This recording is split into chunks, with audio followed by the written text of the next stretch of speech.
ঠিকাদারের কাছে কোনো লেবার ছিল না, ঠিকাদারদের দোষ দেবো না, 3 বছর কোনো পেমেন্ট পাইনি। ওটা পশ্চিমবঙ্গে কোনো ঠিকাদার 3 বছর ধরে পেমেন্ট পাইনি। মুখ্যমন্ত্রী তবু বলছেন আমরা আমাদের এখানে কাউন্সিলর সুকুমার ছিল, চিন্টু ছিল, প্রতিকরা ছিল, ওরা যতটা পেরেছে পাশে দাঁড়িয়েছে, পাশের বাড়িতে এখন আছে। এখন আমিও ব্যক্তিগতভাবে সাহায্য করব, কারণ এরা সব আত্মীয়, মেদিনীপুরের লোক মানে তো সবাই আমার আত্মীয় বিধায় আমি করবো। আমি তো সরকার নই যে আমি এখানে সরকারি ক্ষতিপূরণ দিতে পারবো। প্রথম দিন থেকে আমরা যতটুকু পেরেছি খাওয়ার দিচ্ছি। আজ থেকে ভারত সেবাশ্রম সংঘ এবং আমরা যৌথ উদ্যোগে আমরা এখানে 5-6 হাজার করে লোকের দুপুরের খাওয়ারের ব্যবস্থা করেছি। তারপলিনও আমরা দেওয়া শুরু করেছি, জল নামছে, আরও তারপলিন লাগবে, আমরা করব। এখানকার লোকে উত্তর দেবে, বিরোধী দলনেতা তো অভিযোগ করবেই, অভিযোগটা তো সঠিক। আপনি নিজে গ্রামবাসীদেরকে জিজ্ঞেস করুন না। 25খানা বস্তা চেয়েছিল, দিলে আজকে এই সর্বনাশটা লোকের হতো না। 65 লক্ষ টাকার বাড়ি, এই বাড়িটা হাফ ক্র্যাক হয়ে গেছে। এবং যত রস টানবে কাঁচা বাড়িগুলো, টালির বাড়িগুলো ধূপধাপ করে পড়বে। যত 2-3 দিন ধরে যদি রোদ হয়, রস যত টানবে, জল যত শুকাবে, সমস্ত কাঁচা দেওয়ালগুলো ধূপ ধূপ করে পড়বে। তো আফটার এফেক্ট 15 দিন ধরে চলে। মুখ্যমন্ত্রী বলছেন ম্যানমেড বন্যা, কেন্দ্রীয় সরকারকে দোষ দিচ্ছেন। শুনুন, দেখুন, মুখ্যমন্ত্রীকে প্রথম দিন 3 দিন আগে আমি মুখ্য সচিবকে টুইট করে জানিয়েছিলাম সকালবেলা, গত পরশুদিন সকালবেলা 9টার সময়। আমি বলেছিলাম এটা মুখ্যমন্ত্রীর কাজ কি, মুখ্যমন্ত্রীর উচিত নবান্নতে বসে বা জলসম্পদ ভবনে বসে মনিটরিং করা। 13 সালে আমি তমলুকের এমপি ছিলাম, অ্যানিকেট বাঁধ ভেঙে গেছিল এখানে। আমি সঙ্গে সঙ্গে হলদিয়া থেকে লেবার নিয়ে এসে এবং আর্মির সাহায্য নিয়ে এসে, তখন সঞ্জয় মিত্র মুখ্য সচিব, আর্মির সাহায্য নিয়ে আমরা রাতারাতি এখানে লোহার স্ল্যাব লাগিয়ে বাঁধগুলো জুড়ে দিয়েছিলাম। এ সরকার তো এখন আজকে 72 ঘন্টা হয়ে গেছে, কোনো কাজই করেনি। ভাঙা আমুয়া ইটাগুলো নিয়ে এসছে, তাতে কে আটকাবে? এখানে তো অন্য জিনিস লাগতো, বোল্ডার ক্লে দিতে হতো, আপনার নেটের ভিতরে বোল্ডার ঢুকিয়ে ফেলতে হতো। ঘোগ হয়ে আছে অসংখ্য। ঘোগ আমাদের দেশীয় ভাষা, নিচ থেকে ওই একবার শুরু হলে গর্ত, ওটা অটোমেটিক কোর্সে বাড়তে বাড়তে বাড়তে বাড়তে আলটিমেটলি বাঁধ ভেঙে যায়। এই কাজগুলো মনিটরিং করতে হয়। এই কাজগুলো এসে কোনো যারা ভিভিআইপি, যারা এলে 2000 পুলিশ আসে, যারা এলে গাড়ি ঘোড়া আটকানো হয়, তাদের আসতে নেই। এই কাজটা ইঞ্জিনিয়ারদের কাজ, ঠিকাদারের কাজ। এই কাজটা করতে হয়। রিলিফ কোথায়? আমি এখানে আসবো বলে পুলিশ কার কাছ থেকে, এনএইচ থেকে মাল তুলেছে, মাল তোলা ছাড়া তো পুলিশের পয়সা তোলা ছাড়া কাজ নেই। আমি আসবো বলে এখানে 6 নম্বর ওয়ার্ডে, 18 নম্বর ওয়ার্ডে এসে কিছু তারপলিন বাড়ি বাড়ি দিয়ে যাচ্ছে তৃণমূলের লোককে নিয়ে এসে। ভাই 1 লক্ষ পাউচ আমি পাঠিয়েছি, গত পরশুদিন 20,000, কালকে 80,000। মঙ্গলদারিতেই আজকে সরকার, আমি 1 লক্ষ পাউচ কিনে পাঠিয়েছি আপনাদের, পিএইচই দেয়নি। শুনে রাখুন, পরশুদিন 80,000। আমরা এগুলো প্রচার করি না, ছবি দিই না। সরকারের কাজ এগুলো, পৌরসভা ঘুমাচ্ছে। আমি ভিডিওকে ফোন করেছিলাম, ভিডিও বললো ওটা আমাদের পৌরসভা। মোট ত্রিপল এসেছে 1000। আর এতগুলো অঞ্চল ভেসে গেছে, চৈতন্যপুর থেকে, গোবিন্দনগর থেকে, ঘোষপুর থেকে, প্রতাপপুর 1 থেকে, কেশাপাট এখন ভাসছে, মাইসরাও ঢুকে গেছে জল। আপনার এখানে মাত্র 2000 তারপলিন এসছে বিডিও অফিসে। তো এক একটা অঞ্চলে 2000 ত্রিপল লাগবে। এখানেই বিক্ষোভ হলো, ত্রাণ নিয়ে বিক্ষোভ হলো। স্থানীয় বাসিন্দারা বলছেন তারা পানীয় জল পাচ্ছে না। রাস্তা না ঘিরে বলবো বিডিও অফিস ঘিরতে, থানা পৌরসভা ঘিরতে। রাস্তা ঘিরবেন না, লোকের কষ্ট হয়, জাতীয় সড়ক কেন ঘিরবেন? ঠিক জায়গায় ঘিরুন। যারা দায়বদ্ধ, যারা বেতন পান, যারা ব্যক্তিগত টাকা দেবে না। আমি এই ভাঙা বাড়িটাতে বলেছি আমার বাড়ির রোজগার আছে, আমি পাঠাবো, ব্যক্তিগত সাহায্য করব। এরা আত্মীয় আমার, মেদিনীপুরের লোক সবাই আমার আত্মীয়। কিন্তু সরকারের যে কাজ, সে কাজ সরকার করছে না। আমি আসার আগে পুলিশ এখানে এসে এইসব জিনিস করছে, কারো কাছ থেকে ঘুষের টাকা নিয়ে এসছে। সরকারি টাকা তো নয়, পুলিশের কাজ নয়, কাজটা বিডিওর কাজ। সিলটিল লিখিত নেই, ব্যবস্থা নিচ্ছি আমরা। পেঁয়াজ বন্ধ হবে। এই রাস্তা দিয়ে নাসিক, নাগপুর থেকে যদি পেঁয়াজ না যায়, 300 টাকা কেজি পেঁয়াজ হবে।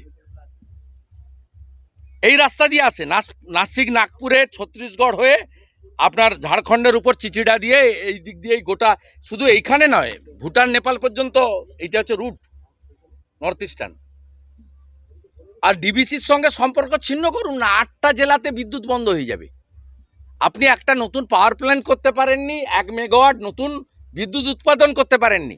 মুখ্যমন্ত্রী জানে পূর্ব বর্ধমান, পশ্চিম বর্ধমান, বীরভূম, পশ্চিম মেদিনীপুর, মুখ্যমন্ত্রী জানে পশ্চিম বর্ধমান, বাঁকুড়া, পুরুলিয়া সব বিদ্যুৎটা ডিভিসি দেয়। খোঁজ খবর রাখেন, পড়াশোনা করেছেন। বর্ডার সিলের বিরুদ্ধে কি আপনারা লিগ্যাল অ্যাকশন কিছু কি? নেবেন? যে বর্ডার সিল ওই করার ঝাড়খণ্ডে যে ইললিগ্যাল। আপনারা কি লিগ্যাল আমাদের কুলটির এমএলএ ওখানে অলরেডি স্টার্ট করেছে অ্যাজিটেশন। চিচিটা থেকে যদি না ছাড়ে আমি গিয়ে ছাড়াবো গাড়ি। আর আমি কমপ্লেন করছি, আমি কেন্দ্রীয় স্বরাষ্ট্র দপ্তরকে, জাতীয় সড়ক পরিবহন দপ্তরকে, রাজ্যপালের কাছে কমপ্লেন করছি, ব্যবস্থা আমরা নিচ্ছি। স্যার এই বাঁধ বাঁধার ব্যাপারটা কি ভাবছেন? এইভাবে বাঁধলে আবার জল ঢুকবে। আমি তো বলার লোক, আমি বলবো যাতে বাঁধ এখানে ইমিডিয়েট প্রায়োরিটি দিয়ে করে, কারণ আমরা আজকে সকালেই দেখেছি যে দুর্গাপূজার সময়কালে আবার নতুন করে নিম্নচাপের সৃষ্টি হতে পারে। প্রাক পূর্বাভাস আপনারাই দিয়েছেন মিডিয়াগুলো। অতএব না, পুজোর আগে বলেছে ওই পুজোর সময়কালে। আমি ওইটাই বলছি ভাই, আমি পড়ে এসছি। অতএব এই বাঁধকে যদি স্থায়ী নির্মাণ না করেন তাহলে নিম্নচাপের সময়, বিশেষ করে ভরা জোয়ারের সময় আবার নতুন করে মানুষের ক্ষতি হওয়ার আশঙ্কা আছে। এটাকে কেয়ারই করলো না।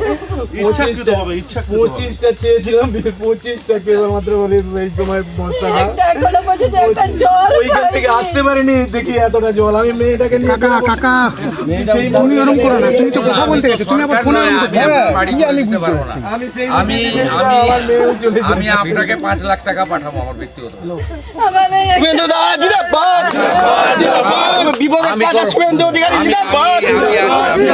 আপনি করে একটা বাড়ি করবেন, আমি নিজেও আত্মীয় স্বজনদের কাছ থেকে নিয়ে আমি আপনাকে পাঠাবো, 3-4 দিনের মধ্যে পাঠাবো। দাদা সুকুমার দিয়ে যাবে। দাদা এই যে বড় বাড়িটা আছে, এর আর 2 ভাই, ওদের ওই বাড়িটা ট্র্যাক হয়ে হাতটা ভেঙে গেছে। ঠিক আছে, ওগুলো ভাই দেখে নিবে। আমি উনি দাদা এটা আছেন। ক্ষতি, এটা কারোর সঙ্গে এই ক্ষতিটা কারোর। ভাই আমি সরকার নই, আমি সরকার নই, আমি ব্যক্তি, আমি যতটা পারি করব। একদম পরিষ্কার নেই, জল দিবে কেন? ছবি তুলতে এসেছিল, একটু পরিষ্কার নেই। যদি এই ছবি তুলতে এসেছিল, নিজমেরই ফটো। বাঁধটা যদি পরিষ্কার থাকতো, বস্তা দিলে বাঁধ ভোগ না জুড়ে, বাঁধ না জুড়ে এইসব। যদি এইগুলো একটু বন্ধটা পরিষ্কার থাকতো, বনটা যদি পরিষ্কার থাকতো না, এই ঘোগটা দেখতে না না, সিন্টু সুকুমাররা তো প্রথম দিন থেকে আছে, যতটা পারছে করছে তো। বনটা যদি পরিষ্কার থাকতো না, আজকে এই অবস্থা হতো না। বনটাও পর্যন্ত পরিষ্কার করা নেই। কন্ট্রাক্টর ঘুরছে, কোনো লেবার নেই, একা ঘুরছে, প্রবীরকরণ একা করবে না তো 3 বছর পশ্চিমবঙ্গ। তাহলে দেখতে গেলে মঙ্গলবারের রাত্রি, ওই দিন ছিল বিশ্বকর্মা পূজা, বুঝতে পারছেন, বিশ্বকর্মা পূজা আর গঙ্গা, বুঝতে পারছেন, ভোগ লেগেছিল। সেই ঘোগটা না, ঘোগটা হচ্ছে এখানেও যেমন হয়েছে, ওইখানেও একটা ঘোগ হয়েছে। আমি বলছি 25টা বস্তা দেবে, তাই যদি এটা যদি হয়, এইখানে যারা কাজ করছিল, মানে যাদের ফোন নাম্বার এইসব আর কি, তাদেরকে তখন বললাম যে অন্তত 25-30টা এখানে বস্তা পাঠাবে, তাহলে এখানে আমাদের যারা আছে তারা কিছুটা করতে পারবে। বস্তা তো দিল না, ঘুরে গেল একটা গাড়ি। তারপরে ঘুরতে পারিনি, তারই মধ্যে দেখি জল হু হু শব্দে কি শঁ করে শব্দ হচ্ছে। আমি আসতে মানে ঘর ঢুকতে পারিনি, দেখি এতটা জল। আমার মেয়েটাকে নিয়ে আমি বেরাবো, দেখি আমার এতটা পর্যন্ত জল, এবং সেই যে স্রোতটা, সেই স্রোতে আমি একে আর নিয়ে যেতে পারিনি। তখন কিছু জিনিসপত্র, সোনা দানা গজা, এগুলাকে কী করছিলাম আমি, তাহলে উপরে তুলে দিই। উপরে তুলতে গিয়ে কী হয়েছে, সে এরকম চাপাচাপি করে কিছু রাখছি। তারপরে এরা হচ্ছে যে দুজন যখন এলো টেনে নিয়ে যেতে, তখন আর 2টা মোবাইল ছাড়া আর কিছু নিয়ে আসতে পারেনি। এখন বাড়ির মধ্যে কি সব আসলে সমস্ত গাড়ি, আমার একটা মোটর সাইকেল থেকে শুরু করে সব কিছু। আমার নাম গণেশ চন্দ্র ভূঁইয়া, এটা জঁদড়া 18 নম্বর। ওদের শুভেন্দু আজকে এলো 5 লক্ষ টাকা দেবার প্রতিশ্রুতি দিলেন, কতটা আশ্বস্ত হলেন আপনারা? আমি ওনার কথা নিশ্চয়ই আমি আশ্বস্ত হয়েছি। আপনার নাম? আমার নাম গণেশ চন্দ্র।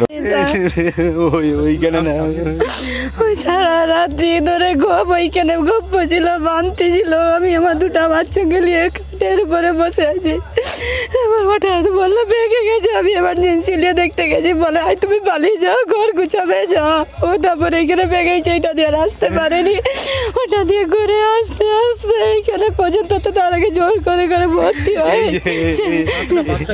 এই যে বাড়ি থেকে দূরে আমার হচ্ছে যে আমি কিছু এই যে আমরা দুজনে মিলে যোগ করি 25টা বছর, বাড়ি থেকে কিছু বার করতে 25টা বছর। কিছু নেই, দেখো শুধু এটা আমার এই তুমি এই ছেলেটাকে দেখো কি করে এটা পড়াতে পারবে। আমি আর কি বলবো, নিজের হাতে তৈরি করে গুছানো আমার সংসার। শুধু এই বাড়িটা বিন্দুদা নয়, তো এলো প্রতিশ্রুতি বাড়ির দিল, সামনে 5 যে লাখ টাকা জায়গা, এই জায়গাটা ধ্বংস হয়েছে, নষ্ট হয়েছে, পুরোটার মালিক নিজের স্বামীর এই কাটা রোজগার কারণে আজকে তো শুভেন্দুবাবু এলো, কি বললেন আপনাদেরকে? তিনি আশ্বাস দিলেন যে সে আছে, ব্যক্তিগতভাবে আছে, যে কিছু সাহায্য করবে। এইটাই যে ঠিক আছে, একটু আসলে আমরা কি কোথা দিকে দাঁড়াবো। এই যে যিনি সরকারের পদে, পক্ষ থেকে কি কেউ এসেছে? কেউ আসেনি, যিনি আসল সরকারের পদে বসে আছে তিনি লোভডঙ্কা, কিছুই নয়। আর সে যে পদে নেই, সে যে এই এত বড় আশ্বাসটা দিল, এটাতেই আমরা অনেক একটু পাচ্ছি। আজ পর্যন্ত একটা সরকারের তরফ থেকে একটা জল পাইনি, একটা তিরপল পাইনি, দুটো মুড়ি সে তারা দাদা এসে নিয়ে গেছে। সে জানাটা খাওয়াবে গিয়েছে, সে বেকার, সেও তো বেকার, খাওয়াবে গিয়ে এই 4-4টা পেট, তারও তো সংসার কি করে খাওয়াবে বলো। হ্যাঁ, আপনার নাম? আমার নাম পিয়ালি ভুঁইয়া।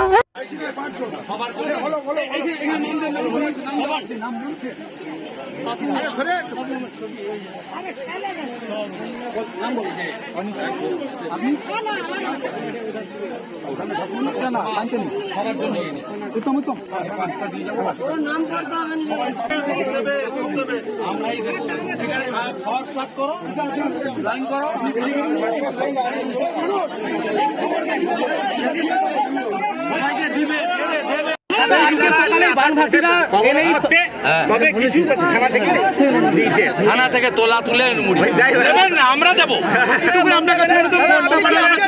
আমি বিকালের জল দেখতে এসছি ভাই, আমি ছবি তুলতে আসছি। সেখানে প্রচুর সিকিউরিটি রেখে দিয়ে আরো শুধু সিকিউরিটি, এছাড়া কিছু নাই। ক্ষমতা দিয়ে এখানে শেষ করে দিয়ে চলে গেল, একটা নৌকা নাই, কিছু নাই। আমাকে 12টার সময় বললো নৌকা আসতেছে, জমে পড়ে গেছে বলে আমরা জাম করলাম। কিন্তু নৌকা সরকারে এত গালি দেয়, এনডিআরএফ এসে শুধু ভাঙতা, এখানে কেউ নাই, দিদিমণি শুধু ভাঙতা ছাড়া কিছু নেই। দিদিমণি এসেছিলেন, তিনি এসে সঙ্গে সঙ্গে বেরিয়ে গেছেন।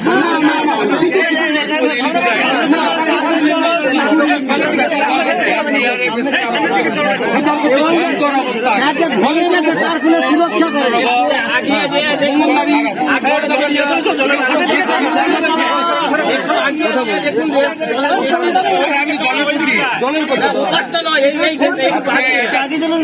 সবচেয়ে বেশি এখানে এবারে ফুল শেষ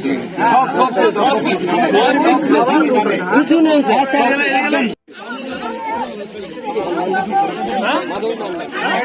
লাইন মেনটেন সবাই পাবে, যতজনকে ডাকা হয়েছে সকলে। এতদিন যে খাবার শুভেন্দুবাবুই দিয়েছে, আর সরকার খাবার পেয়েছিলেন তো? দাঁড়া খেয়ে দিচ্ছে, এবার খেয়ে দেবে। কোথায় রাখবো দাদা, কোথায় রাখবো?